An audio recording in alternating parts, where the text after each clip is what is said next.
Need pingutusest pungil ilmed manati naiste nägudele Jõgeval toimunud rammunaiste võistluse teisel etapil. Kui rammumeeste võistlusi on Eestis peetud aastaid, siis kuidas mitte kuigivõrd naiseliku ala juurde võistlejaid meelitada? Ma arvan, et tuleb leida sobivad rasvud naiste jaoks. Nii et tegelikult ega eestlane on võitlusimuline ja tuleb välja, et ega kui anda meestele võimalus või naistele võimalus, siis kõik võitlevad ja naised teevad seda väga hästi. Ma sain aru, et praegu on tegelikult isegi naisvõistlejaid rohkem. Jah, viimaste võistlustega näitab tendents seda, et naiste huvi on suurem ja naiste konkurents on hästi tihe ja see teeb selle asja põnevaks.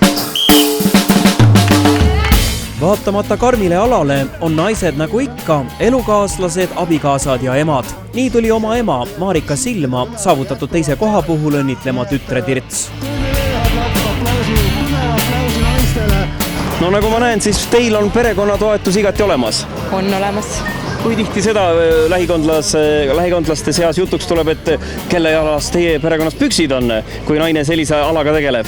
No ma nii vähe aega veel tegelenud, alles teine võistlus, et vara veel sellist mehe positsiooni endale võtta peres.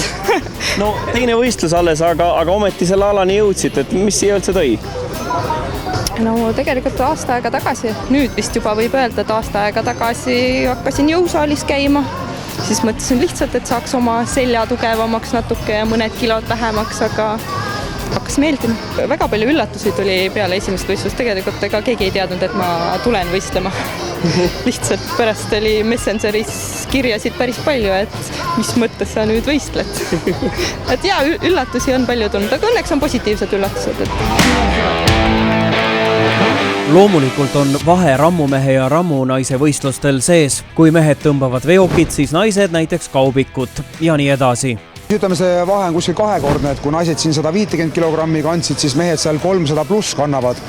Aga näiteks on meil olnud ka võistlusi, kus naised siin tõstavad ära 100-kilose kivi, mida nii naljalt keskmine Eesti mees ei tõsta, aga meestel hakkab sealt kuskilt sellest 90-100 kilost pihta see kivide tõstmine ja naised siis lõpetavad kuskil seal selle 100 kiloga.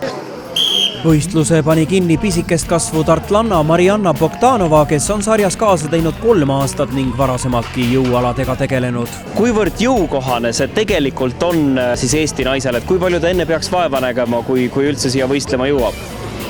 Võiks ikkagi olla mingi füüsiline baas all, et need, kes on võib-olla siin crossfitiga tegelenud, et kes on jõusaali teinud, et nendele see ala peaks väga hästi sobima.